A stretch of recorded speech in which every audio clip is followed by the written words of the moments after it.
still remember the day I left that house. The door didn't close quietly. It slammed, like the sound of a heart breaking.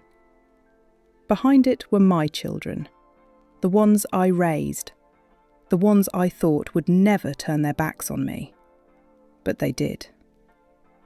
That day, they chose silence over love, pride over family.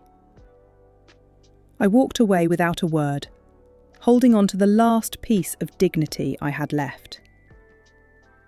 It started with the money, as it often does. After their father died, everything fell on me. The house, the bills, the business he left half ruined. I tried to keep it all together. I sold my jewellery, my wedding ring, even the old piano I loved. I told myself I was doing it for them, so they could live, study, have a future. But when the money ran out, so did their patience. My son Mark was the first to change. He was cold, calculating, like his father used to be before he softened with age. He said I'd wasted everything, that I was careless, emotional. He didn't see the sleepless nights, the empty dinners, the way I counted coins to pay for his college. My daughter Lily followed him. She was quieter, but her silence hurt even more. When I looked into her eyes, I saw judgment, disappointment. The night it all broke was raining. I came home after cleaning houses all day. My back ached, my hands cracked from the detergent. They were both sitting at the table, serious, rehearsed.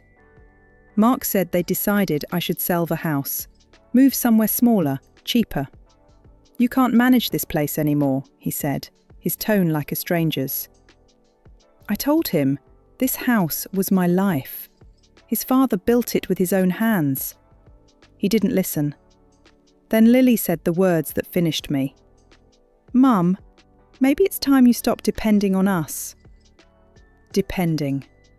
That word burned. I left that night, no suitcase, just my purse and a small box of photos.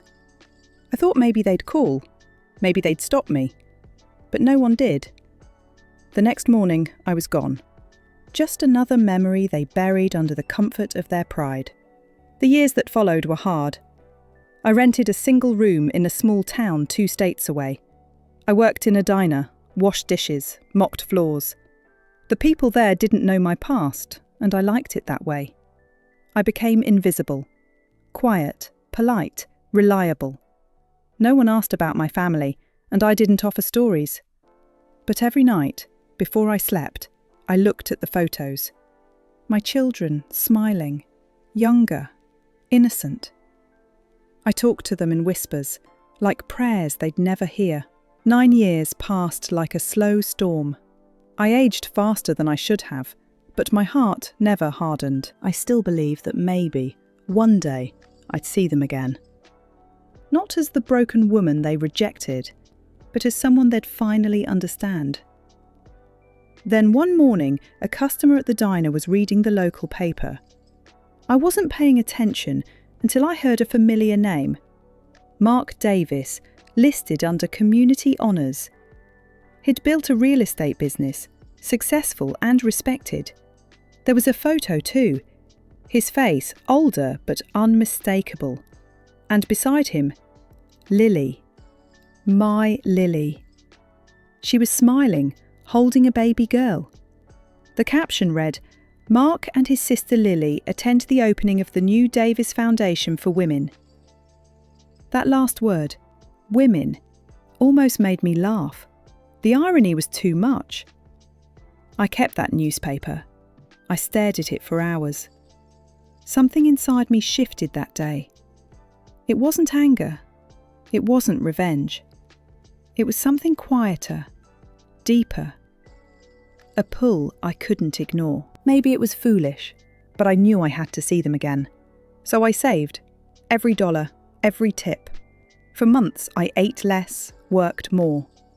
When I finally had enough for a bus ticket back to the city, I packed that same small box of photos, nothing else. The ride took all night. The landscape rolled past in shades of grey, and I couldn't tell if I was travelling toward forgiveness or another heartbreak. When I reached the city, everything felt different, bigger, colder. I stood outside the bus terminal with my old coat and trembling hands, not knowing where to go. I didn't even know if they still lived in the same place. But fate has strange ways. I went to a small cafe to warm up. While sipping my coffee, I overheard two women talking at the next table. "You're going to Mark's daughter's birthday," one of them said. "Yeah, it's at the country club. Big event. They're calling it the social of the season."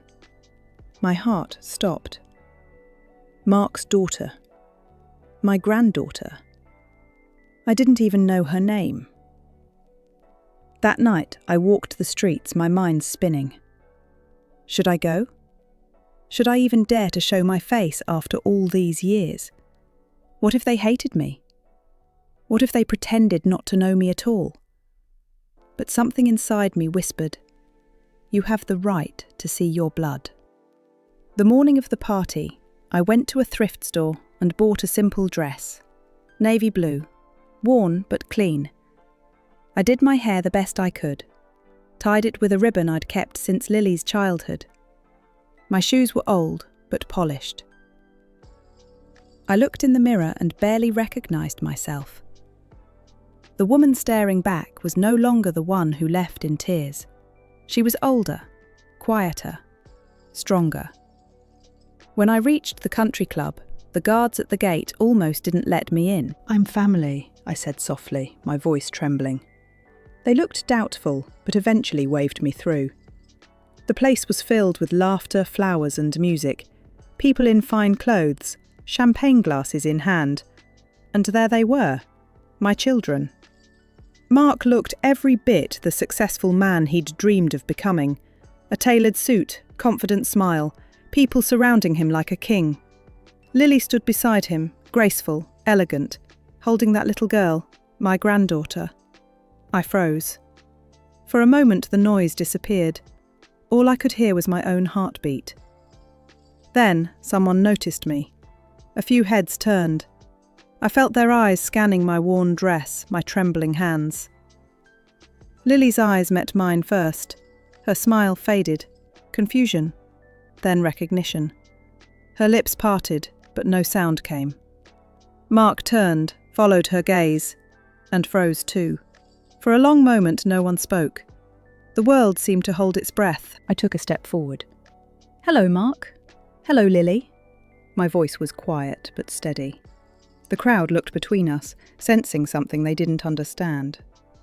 I could see it. The discomfort. The whispers. Mark took a slow breath, straightened his shoulders and said, almost formally, "Mom?" "Yes," I whispered. "It's me." He didn't move. Neither did Lily. The silence stretched like glass, fragile and sharp. Then, from Lily's arms, the little girl, my granddaughter, tugged her mother's sleeve and asked, "Who is she, Mummy?" And just like that, every wound I'd buried for 9 years reopened. But I smiled, because that question, that innocent, curious question, meant I was still part of this story, still alive in their world, even if only as a shadow returning from the past. And I wasn't going anywhere this time. The silence after Lily's daughter asked that question hung heavy in the air.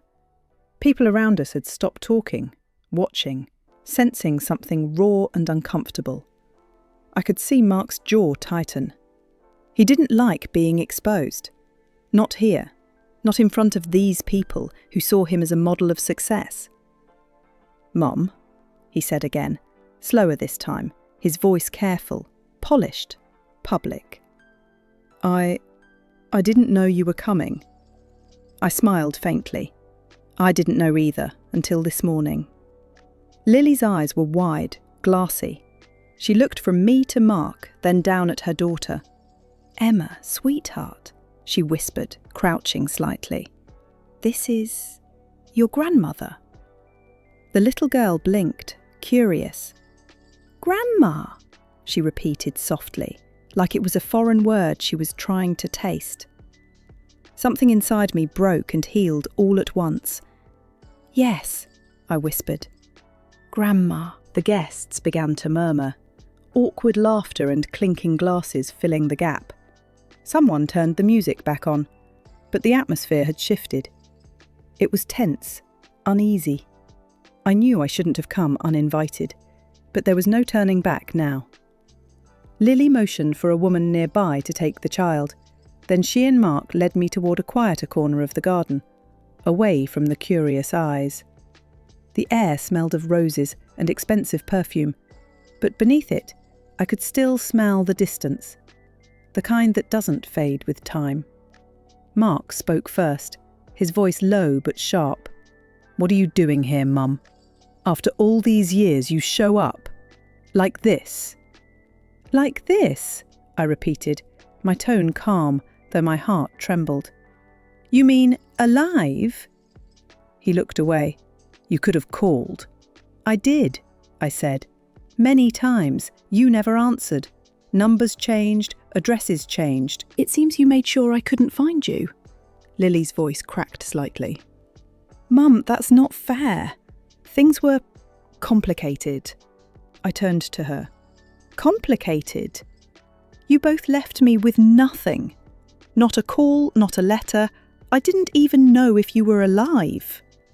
Her eyes filled with tears, but she quickly blinked them away. "We thought you left us." "I did," I admitted. "But not because I wanted to, because you pushed me out, because you both made me feel like a burden, not a mother." Mark exhaled sharply, looking around to make sure no one was listening. "We were angry. Dad was gone, the business collapsed, and suddenly we had nothing. You sold everything. For you," I said firmly. "Every cent went to your education, your rent, your food. You think I enjoyed selling our home piece by piece? You think I didn't cry every time I pawned another memory?" He went quiet. His expression softened for just a second. The sun I once knew flickered behind his eyes.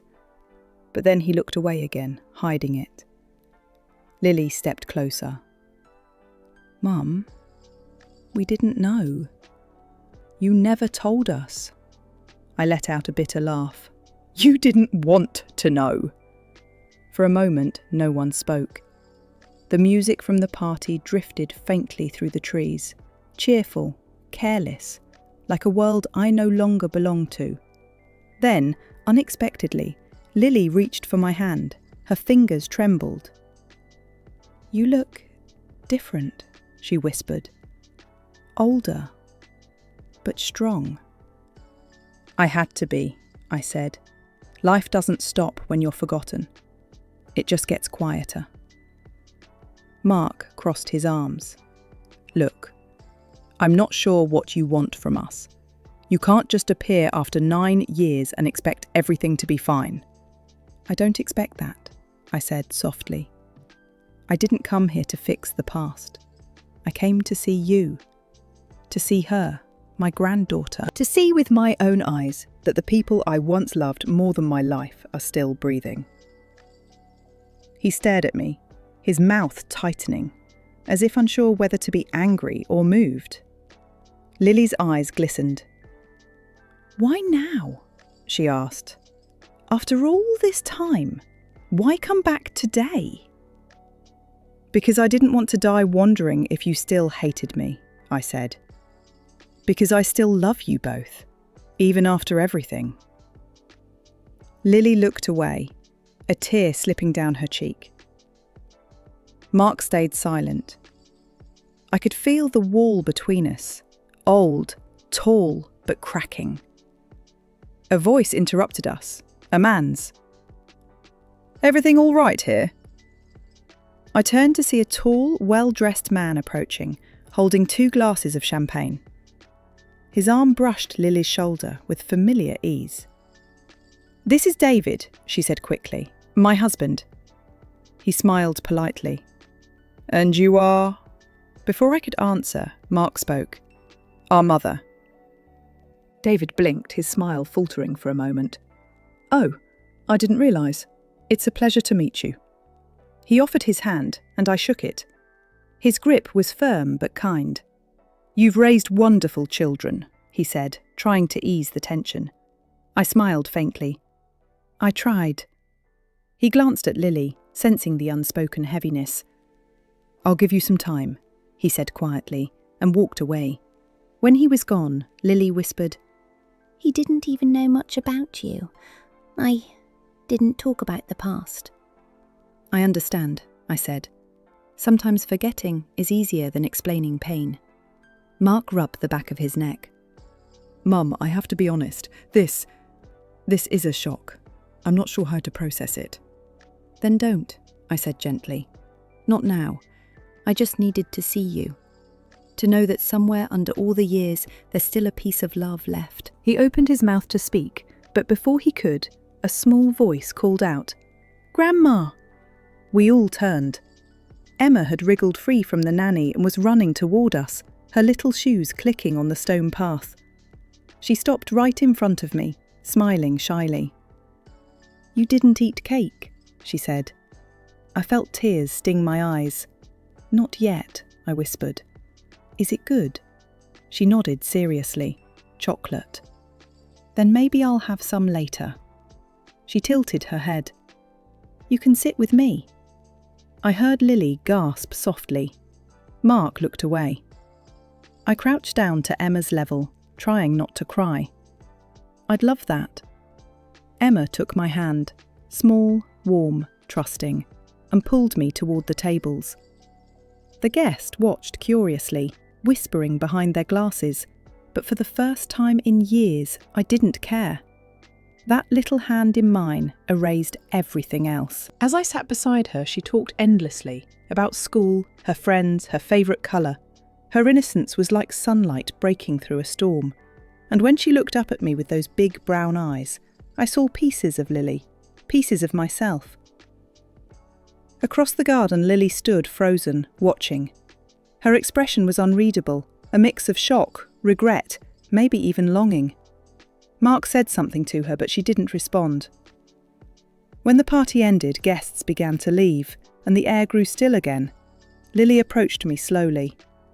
"Mum," she said softly, "do you have somewhere to stay tonight?" I shook my head. "No, I was going to find a cheap motel."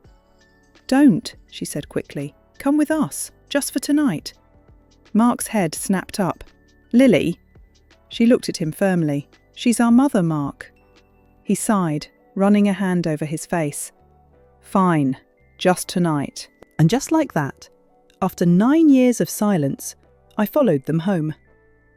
The house was beautiful, large, modern, spotless. But as I stepped inside, I felt something cold beneath the surface. Pictures lined the walls. Smiling faces, perfect frames, but not a single one of me. Emma showed me her room, proudly pointing at her toys. I smiled, pretending not to notice Lily and Mark whispering in the hallway. I knew they were talking about me, about how long I'd stay, about what I wanted. That night, Lily gave me a blanket and a pillow. "You can sleep in the guest room," she said softly. "We'll talk in the morning." "Thank you," I whispered, "for letting me in." She hesitated at the door. "Mum, I'm sorry. I really am." I wanted to tell her I forgave her, that I never blamed her, that I only ever missed her. But the words caught in my throat, so I just smiled and said, "Good night, Lily." When the lights went out, I lay on the bed staring at the ceiling. I could hear laughter from down the hall, Mark talking to Emma, Lily cleaning up the kitchen. Life going on as if I weren't there. But I was. After all these years, I was finally under the same roof as my children again. And though the house was warm, something deep inside me whispered a quiet warning. This peace won't last long. Morning came quietly, with soft light spilling through the curtains. For a moment, I didn't know where I was. The bed was too soft. The air smelled of perfume and comfort. Then I remembered. I was in my daughter's house. My children's house. For a few seconds I just lay there, listening. I could hear movement, the hum of the coffee machine, footsteps, a child's laughter. Emma's voice drifted through the hallway like music. I smiled without meaning to. I rose slowly, folded the blanket neatly, and stepped into the hallway. The house was spotless, everything in perfect order, not a trace of me anywhere. In the kitchen, Lily stood by the counter, pouring coffee. She turned when she saw me, her face soft but cautious. "Morning, Mum. Did you sleep okay?" I nodded. Better than I have in years. She handed me a cup, her hand trembling slightly. "You take it black, right?" I froze for a second. She remembered. "Yes," I said quietly. "Thank you." Mark entered soon after, dressed in a suit, adjusting his tie. He paused when he saw me. "Morning," he said, his tone polite but distant, the kind people use with strangers they don't trust yet. "Morning," I replied, forcing a small smile. Emma ran in next, clutching a doll. "Grandma, you're still here," she said excitedly. "Yes, sweetheart," I said, bending down, "just for a little while." Lily's eyes softened as she watched us.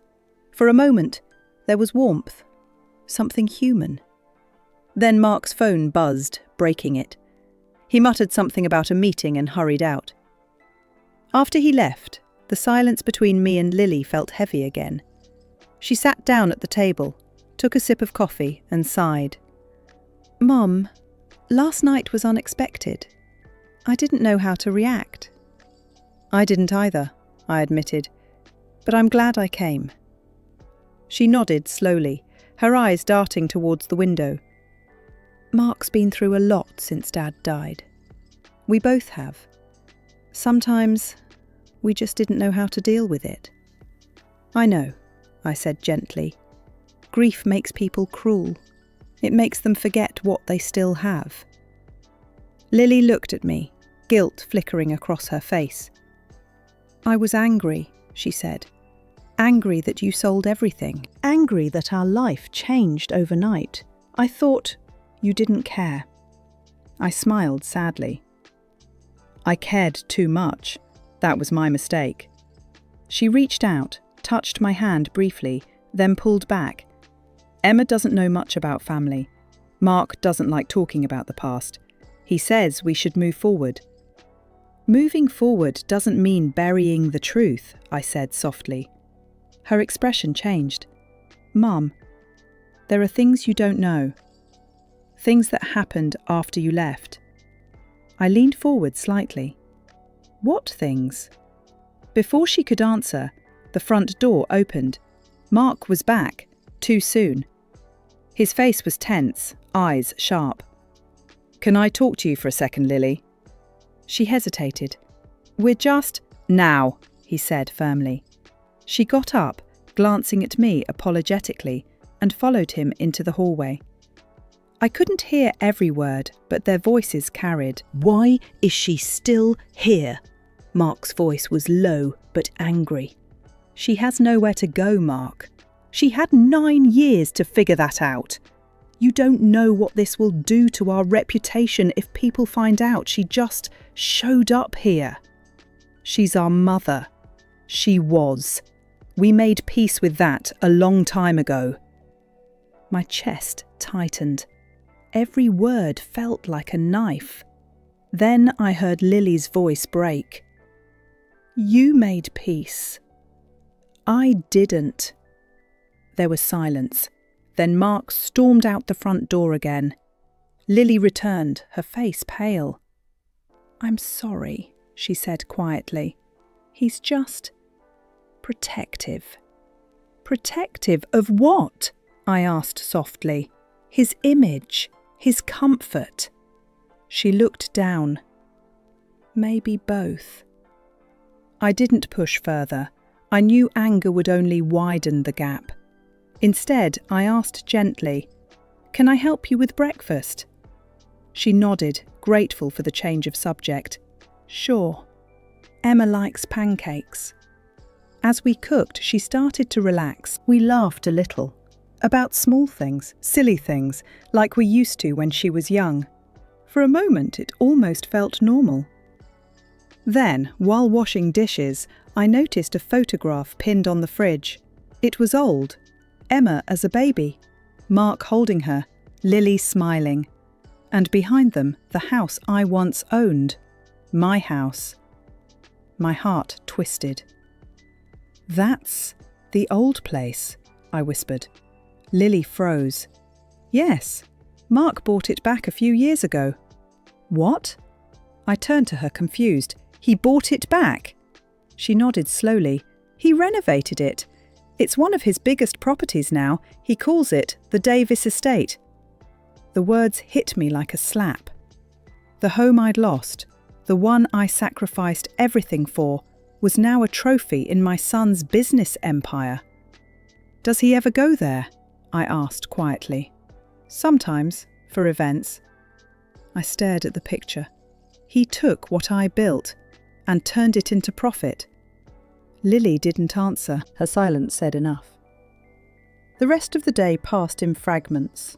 Emma's laughter, Lily's polite small talk, the occasional message from Mark that kept her tense. But beneath it all, I could feel something deeper, darker, stirring in this house. Secrets. Guilt. That night after dinner, I went outside to breathe. The sky was clear, the air cold. From where I stood, I could see the lights of the city in the distance. A world that had moved on without me. Behind me, the door opened. Lily stepped out, wrapped in a shawl. "You shouldn't stand in the cold," she said. "I've stood in worse," I replied softly. She smiled faintly, then grew serious. "Mum, when you left, I thought I'd never see you again. But when you showed up yesterday, it felt like, maybe it's time to tell you the truth." I turned to her. "What truth?" She hesitated, looking down at her hands. "The night you left, after you walked out, Mark told me something about Dad." My chest tightened. "What about him?" Lily's eyes glistened. "He wasn't just in debt, Mum. There was more. He was involved in something. Investments that weren't legal. Mark found out after he died. The house, the business, even the money. It was all tied up in it." I froze. "You're saying your father was, what, a criminal?" "I don't know," she said, shaking her head. "But Mark blamed you. He said you must have known, that you were covering for him." I felt the world tilt. Covering for him? I was trying to keep us alive. "I know," she said quickly. "I believed you. But Mark didn't. He thought you were protecting Dad's secrets at our expense. That's why he pushed you away." Tears stung my eyes. "So that's what this was about all along. Not the money, not the house. Just blame." Lily nodded slowly. "He was angry, Mum. He lost trust in everyone." I looked at the sky, my hands trembling. I lost everything too. My husband, my home, my children. And I carried that shame for 9 years. Lily's voice broke. "I'm sorry.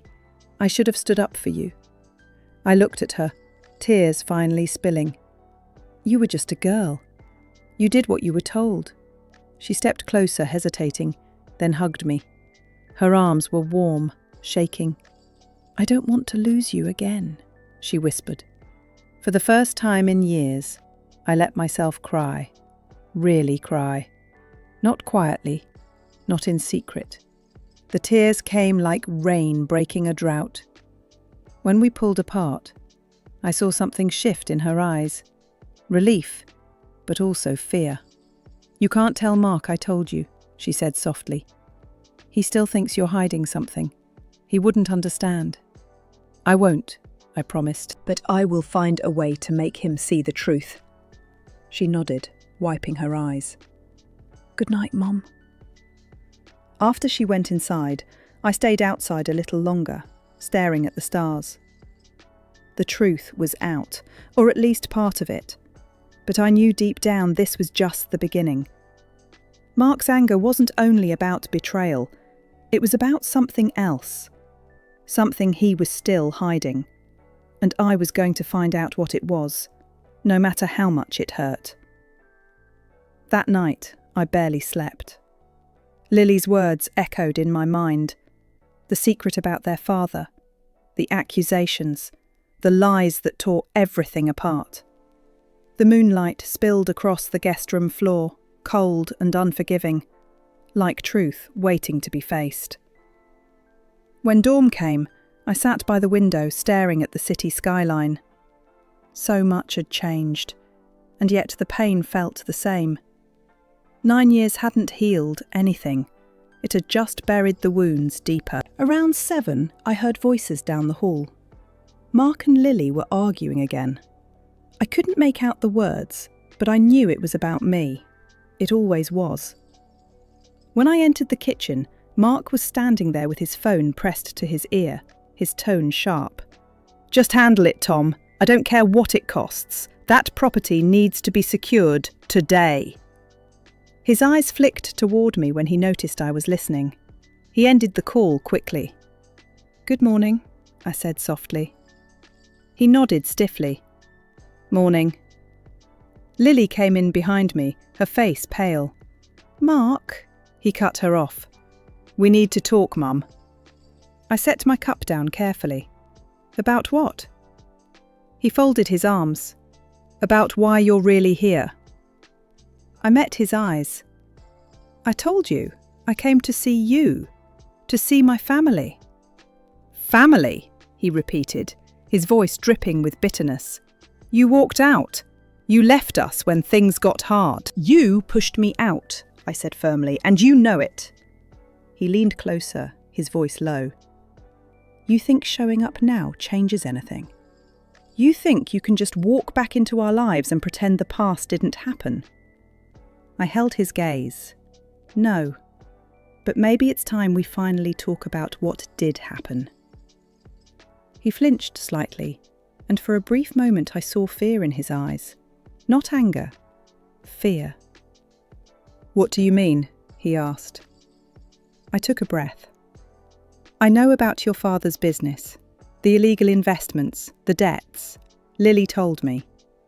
His face hardened instantly. "She had no right. She had every right," I interrupted. "I deserve to know why my own son hated me for something I didn't do." He clenched his jaw. "You knew what he was into. Don't lie."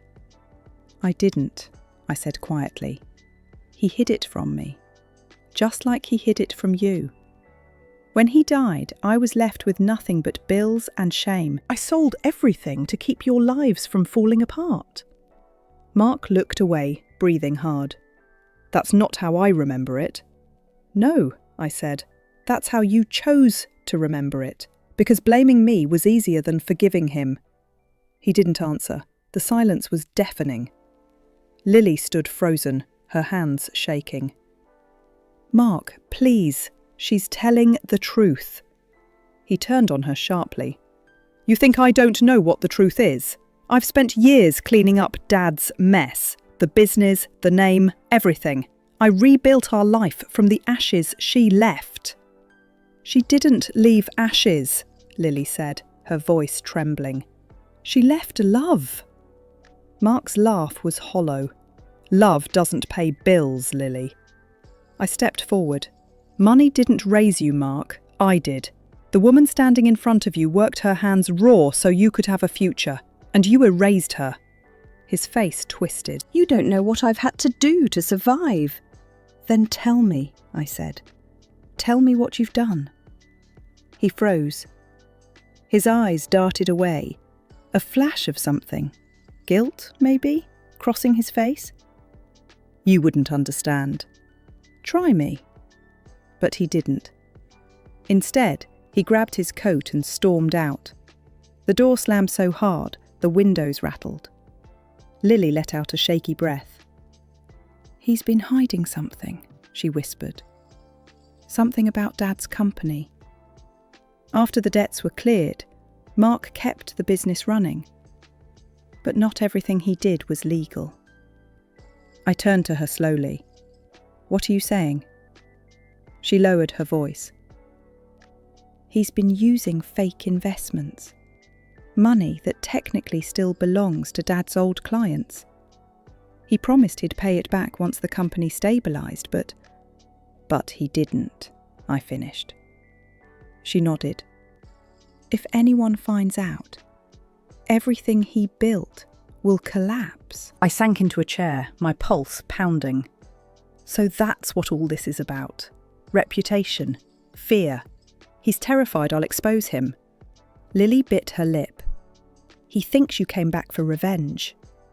I let out a quiet laugh, bitter and broken. "Revenge? After 9 years? No. I came back for love." But inside, something shifted. I realised then that Mark's hatred wasn't just emotional, it was protective. He wasn't defending the past, he was hiding from it. Over the next few days, the air in the house grew thick with tension. Mark avoided me completely. Lily tried to keep peace, but the cracks were spreading. Even little Emma sensed it. One evening, while Lily was putting Emma to bed, I noticed Mark's office door slightly open. The light inside flickered across the hallway. Curiosity pulled me closer. I stepped in quietly.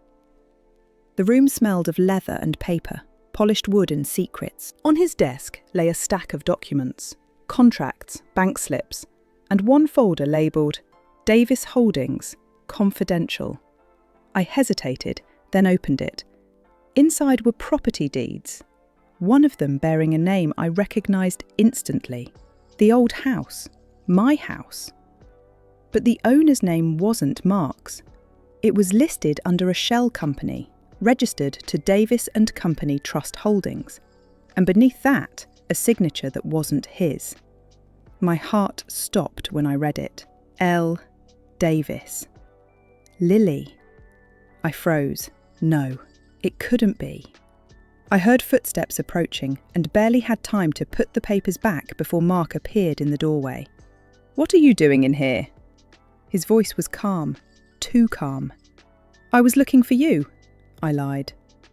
He stared at me, suspicion in his eyes. "Stay out of my office." He closed the door behind me, locking it. That night, I couldn't stop thinking about what I'd seen. Why was Lily's name on those documents? What were they hiding from me? The next morning, while Lily made breakfast, I asked carefully, "Lily, who really owns the old house?" Her hand froze mid-air. "Why do you ask?" "I saw the papers," I said softly. "Your name was on them." She set the plate down slowly. "Mark made me sign them. It was the only way to protect the property from being seized. Legally, it's mine, but he controls everything." "So he used you," I said. She nodded weakly. "I didn't have a choice." I looked at her for a long moment. "You did. You could have told me the truth." Tears welled in her eyes. "I wanted to, but he said if I ever mentioned it, he'd cut me out completely." The betrayal hit deeper than I expected. Not because of the house, but because of what it symbolised. Every wall, every window, every brick. It was the life I had built, the love I had lost, and my children had turned it into a weapon against me. That evening, when Mark returned home, I waited for him. He tried to pass by without speaking, but I stopped him. "Sit down," I said firmly. He hesitated, then slowly turned to face me. "Why did you put Lily's name on my house?" I asked. He exhaled sharply. "Your house? You gave it up?" "I gave it up for you," I said, "and you turned it into your business front." He glared. "I did what I had to do to survive." "No," I said, my voice steady now. "You did what you had to do to bury the past, to hide your father's crimes under new walls and new paint. But the foundation is still rotten, Mark. You just built success on top of the same lies." His eyes darkened. Be careful, Mum. I leaned closer. Or what? You'll erase me again. You already did once. But I came back, not to hurt you, but to remind you of who you used to be. He stood there for a moment, breathing heavily, then stormed out again. Lily appeared in the doorway, pale. He's scared, she whispered. He's losing control. I shook my head slowly. No, sweetheart. He's losing his reflection. For years he's been pretending to be someone else, but deep down he knows the truth. She frowned. What truth? That no matter how far you run, the past always catches up. And I'm afraid it's already on its way. 2 days passed, heavy and silent. Mark stopped coming home early. When he did, he barely looked at me. Lily tried to keep the peace, but I could see the fear growing behind her calm eyes. She knew something was coming. We both did. One evening, I sat in the living room with Emma, helping her colour. Her laughter filled the air, soft, innocent, untouched by the poison that had seeped into this house. For a moment, I felt peace. But then the door opened, and Mark walked in, with someone behind him. A tall man in a dark suit carrying a briefcase. Mark's voice was cold. "Mum, this is Mr. Lewis. He's my attorney." I looked at him confused. "Attorney? What for?" He didn't hesitate. "To discuss boundaries. You've overstayed your welcome." Lily gasped. "Mark!" He ignored her. "You came uninvited, stirred up the past and invaded my home. It ends tonight." I stared at him in disbelief. "You're asking me to leave?" He nodded. "I'm not asking." I felt Emma's little hand clutch mine. "Grandma, don't go," she whispered. My throat tightened. I looked at Mark, my own son, standing there like a stranger. "After everything, you're throwing me out?" He didn't flinch. "This isn't your home." I stood slowly, forcing my voice to stay calm. "Then let me ask one thing. When your father was dying, who sat by his bed? Who took care of the house, the bills, the children, while you hid behind your college excuses? Me. And when he left us with debts, who sold her jewellery, her memories, her pride, just so you could finish school? Me." His jaw tightened, but his eyes flickered. I saw something break for a split second. Guilt, or maybe shame. Then it was gone. "Don't twist the past, Mum," he said. "You're not the victim here." "Then who is?" I asked softly. "You?" Silence filled the room. Even Mr. Lewis shifted uncomfortably. Lily stepped forward, tears glistening. "Mark, stop this. She's your mother. Don't make this mistake." He looked at her sharply. "You stay out of this. You've done enough damage already." Her lips trembled. "You used my name for fraud, Mark. I've been living with that guilt for years." Mr. Lewis turned toward him. "Mark, is that true?" Mark froze. The mask cracked. "That's not what this is about," he said quickly. I stepped forward, my voice steady. "Then what is it about, son? Power? Control? Hiding your father's sins by repeating them yourself?" His face turned red. "You don't know what I've done to keep this family alive." I looked him straight in the eye. "You destroyed it," he snapped. "Get out!" His voice thundered through the house. Emma burst into tears. Lily grabbed her and held her close, shaking. I didn't move. I just stood there, staring at the boy I once rocked to sleep. Now a man so blinded by pride that he couldn't see his own reflection. "Fine," I said finally, my voice breaking. "I'll go. But one day, Mark, you'll look in the mirror and realise what you threw away." I turned and walked toward the door. Each step felt heavier than the last. My suitcase was still upstairs, but I didn't care. I just wanted air, freedom. But before I could reach the door, Lily ran after me. "Wait, Mum!" I stopped. She pressed a folded paper into my hand. Take this." "What is it?" I whispered. Her eyes were wet. "Proof." I looked down. It was a financial statement, showing transfers from accounts that didn't belong to Mark. Transfers made under Lily's name. Illegal ones. "Why are you giving this to me?" I asked. She took a shaky breath. "Because it's time someone knows the truth. He's in too deep. If this keeps going, he'll lose everything and take us down with him." I closed my hand around the paper. "And you?" "I'll handle him," she said, her voice trembling but resolute. "Just don't let him destroy himself completely." Before I could reply, Mark appeared in the hallway watching us. His expression was unreadable. "Go," he said quietly. I did. Outside, the night air bit against my skin.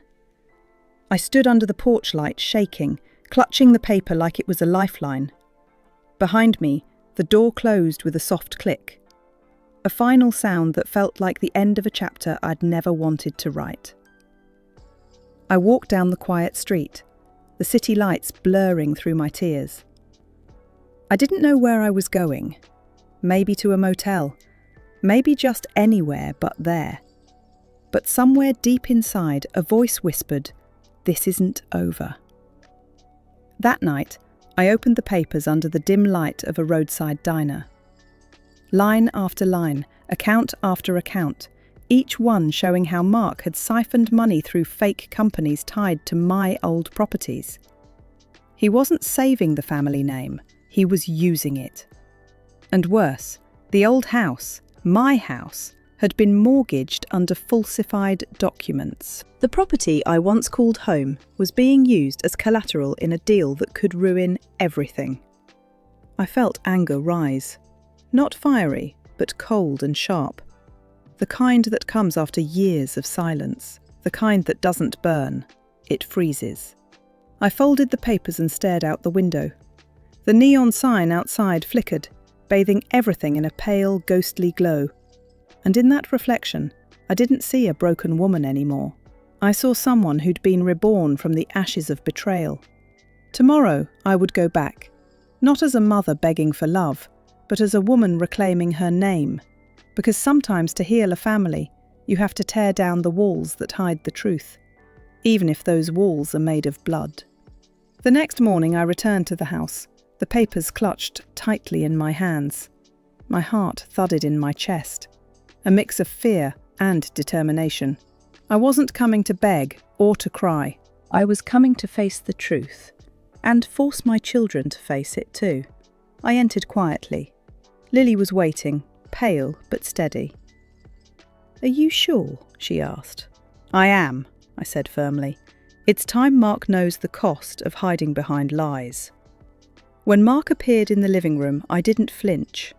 "Mum," he said sharply, "what are you doing here?" I placed the papers on the table. "Read them," I said softly. "Everything you've tried to hide. Every transfer, every shell company, every risk you took pretending it was for us. It's all here." He froze, staring at the documents. His face paled, the anger replaced with fear, the carefully constructed walls crumbling. You can't." "I can," I interrupted, "because you forgot one thing, Mark. Love doesn't vanish, and neither does truth. No matter how long you hide it, it comes back." Lily stepped forward, trembling. "He's been doing this for years. You have to see it." Mark's hands shook as he sifted through the papers. For the first time in years, I saw the boy I used to know. The one I cradled, the one I raised. Buried under layers of pride and fear, now exposed. Emma wandered into the room, clutching her doll. "Grandpa did something wrong?" she asked innocently. Lily's tears fell freely. "No, sweetheart, but sometimes grown-ups make mistakes. That's why we tell the truth." Mark looked up at us, silent. His face was pale, haunted. I could see him realising that the empire he built on lies was nothing without honesty. Nothing without the family he pushed away. I stepped closer. "You wanted to erase me. You wanted to pretend I was gone. But I came back, not for revenge, but so you could see what matters. You can't bury the past, Mark. You can only face it. He dropped into a chair, his head in his hands. The silence stretched, broken only by Emma's small voice. She tugged my sleeve. Grandma, can we be a family now? I looked at Lily, then at Mark, then back at Emma.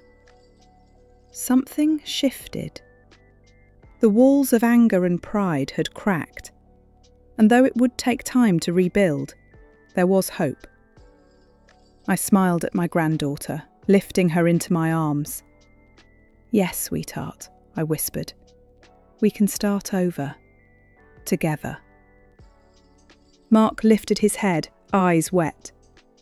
Mom, I'm sorry, he said quietly. I held back tears. It's not just about saying sorry, I said softly. It's about being honest. From now on, that's the only way we can heal. For the first time in 9 years, the house felt warm. Not just the walls, the lights, or the furniture, but something deeper. Forgiveness, hope, love. And I knew, as I watched my children and my granddaughter, that even after the darkest storms, families could find their way home.